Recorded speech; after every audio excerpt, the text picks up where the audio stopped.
Laga di kandang Singapura menjadi pertarungan hidup mati bagi timnas Indonesia di Piala AFF 2026. Menang menjadi harga mati karena jika kalah atau imbang akan mengakhiri langkah Indonesia menuju semifinal.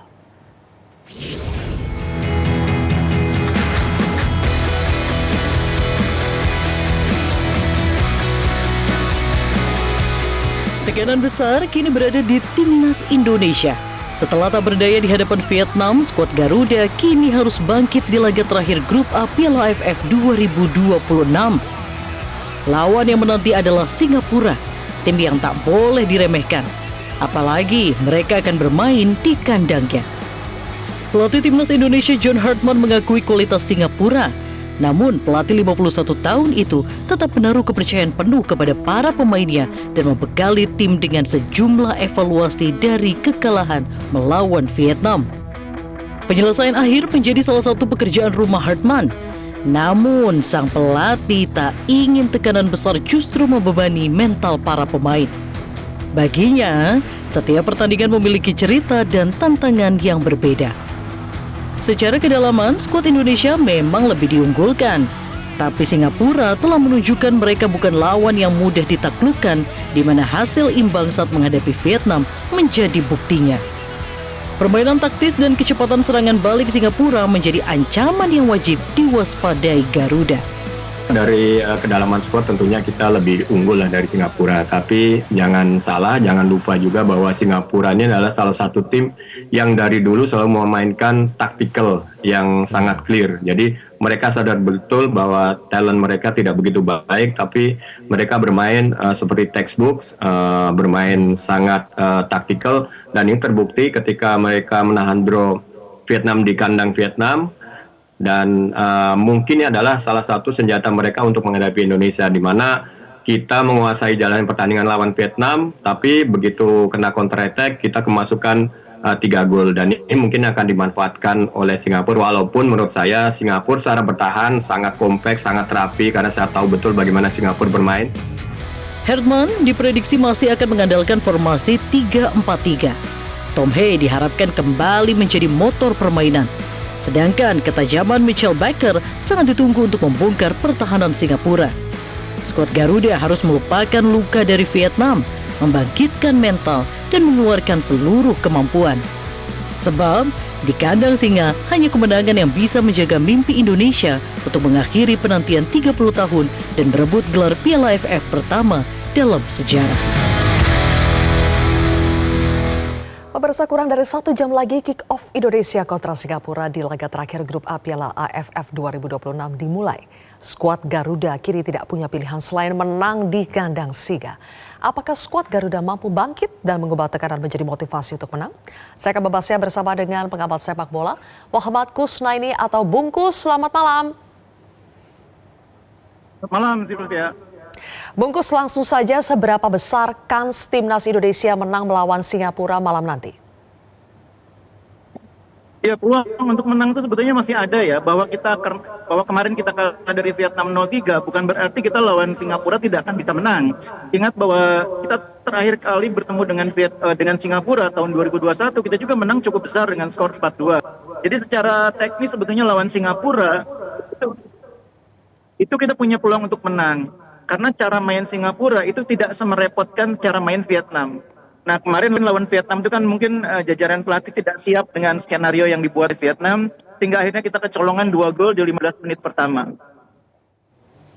Baik, lalu apakah skuad Garuda kali ini mampu bermain lepas melawan Singapura mengingat hasil sebelumnya yang mengecewakan ketika melawan Vietnam, ditambah hari ini bebannya harus menang, tidak boleh kalah, tidak boleh imbang. Apakah bisa bermain lepas, Bungkus?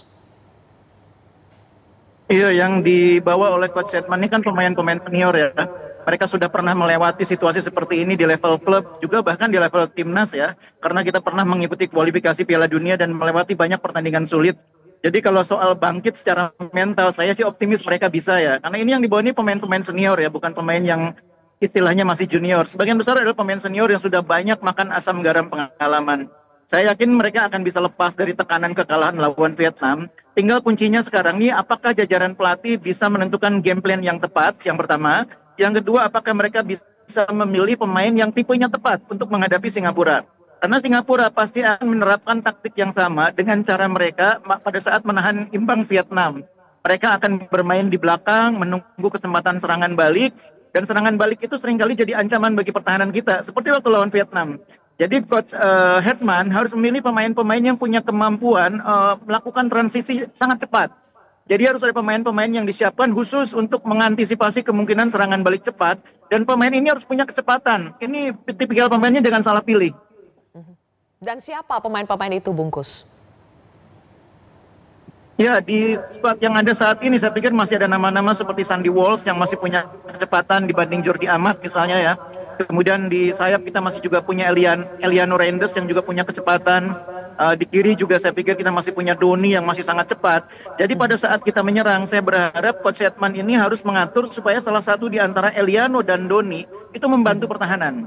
Karena dua pemain cepat ini diharapkan bisa mengcover ketika terjadi serangan balik cepat. Pemain-pemain belakang kita ini kan relatif tidak semuanya cepat ya. Karakter antara Sandy Walsh, Sen Patinama, dan Rizky Ridho itu tidak semuanya tipikal pemain cepat. Jadi harus ada back yang cepat yang bisa membantu pemain-pemain belakang ini. Oke, lalu bagaimana dengan peran sang kapten Rizky Ridho yang pada saat melawan Vietnam kemarin itu mengakui performanya tidak maksimal. Kali ini Anda melihat peran Rizky Ridho apakah bisa lebih signifikan? Iya, lawan Vietnam itu memang sulit ya, karena Vietnam itu punya kecepatan yang sepertinya tidak diantisipasi oleh skenario pelatih ya. Sehingga Rizky Ridho, kemudian Jordi Amat, termasuk Sen Patinama diekspos oleh kecepatan para pemain Vietnam. Kalau Singapura ini sebetulnya nggak terlalu cepat mainnya, itu keuntungannya barangkali bagi kita ya, lebih cocok lah dengan cara main kita. Tidak ada pemain yang bisa tiba-tiba menyusup, melakukan serangan balik dan membongkar pertahanan kita itu rasanya tidak akan banyak momen seperti itu. Jadi mungkin akan lebih tenang barisan pertahanan kita dibanding waktu lawan Vietnam. Tapi tetap pelatih harus mengantisipasi dengan menyiapkan plan B, di mana ada pemain yang bisa membantu lini pertahanan dengan kecepatan yang dia punya.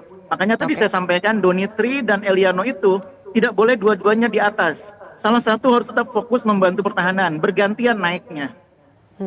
Oke. Tapi pada saat Singapura melawan Vietnam itu hasil skornya 0-0. Apakah pada saat itu Singapura yang bermain baik, kemudian Vietnam yang masih bermainnya belum maksimal, atau bagaimana? Ini kan sesuatu hasil yang bikin kita agak deg-degan ya, Bungkus ya. Kalau pada saat melawan Vietnam betul saja Singapura bisa mampu menahan imbang, sekarang melawan Indonesia bagaimana? Iya, waktu lawan Vietnam di kandang Vietnam itu Singapura memang bermain sangat baik dari sisi pertahanan ya. Itu yang saya bilang tadi, bahwa Singapura seperti halnya waktu lawan Indonesia kali ini, saat itu juga memperagakan skenario bermain di garis pertahanan yang agak rendah ya, atau low block istilahnya. Mereka menunggu di daerah pertahanan sendiri, hanya keluar sesekali ketika punya kesempatan serangan balik. Nah itu yang saya pikir akan dilakukan juga oleh Singapura, karena mereka sekarang nggak ada beban harus menang, mereka imbang aja lolos. Dan mereka tahu bahwa Indonesia ini agak lemah dalam menghadapi serangan balik. Makanya mereka akan berusaha memanfaatkan itu. Indonesia yang seringkali tidak fokus ketika menghadapi serangan balik, ini harus harus diantisipasi, kemungkinan dieksploitasi oleh Singapura melalui serangan balik cepat. Jadi kuncinya sekali lagi bagaimana Coach Edman menyiapkan skenario ketika menghadapi serangan balik cepat lawan. Jadi skema 3-4-3 itu masih menjadi pilihan yang tepat dalam situasi seperti ini, wajib menang, atau justru Coach Herman ini perlu mengubah strateginya? Sebetulnya bukan masalah formasinya ya, mau 3-4-3 atau 4-3-3. Yang penting itu pengaturan di aspek bertahan, transisi itu menjadi sangat penting ya. Kemarin kan kita lawan Vietnam itu kalahnya itu di transisi ya. Transisi yang cepat dari Vietnam itu membuat kita berkali-kali membuat kesalahan sendiri, dan itu dimanfaatkan oleh para pemain Vietnam. Kali ini jangan sampai kalah lagi dalam transisi. Makanya itu tadi, kita harus punya pemain yang punya kecepatan untuk mengimbangi kemungkinan serangan balik cepat. Kalau kita pemain belakang kita disiplin, Rizky Ridho, Sandy Walsh, Patinama, lalu Donitri bergantian dengan Eliano membantu tiga pemain belakang itu, rasanya kita bisa mengatasi Singapura. Karena secara skill, kualitas pemain Singapura ini tidak terlalu istimewa ya. Dibanding pemain kita, sebetulnya malah pemain kita sedikit lebih baik dari segi skill ya. Cuma memang kerjasama timnya Singapura itu sangat baik, dan mereka juga sangat disiplin dalam menerapkan taktik permainan. Nah kadang-kadang kita tidak sabar menghadapi lawan yang disiplin, kadang-kadang kita tidak sabar menghadapi lawan yang mainnya fokus, tidak mau terpancing. Akhirnya kita yang terpancing. Jangan sampai terjadi seperti itu. Kalau mereka sabar, kita juga harus lebih sabar. Kalau mereka disiplin, kita harus lebih disiplin. Kalau mereka fokus, kita harus lebih fokus. Jadi sepak bola kurang lebih seperti itu cara mengatasinya.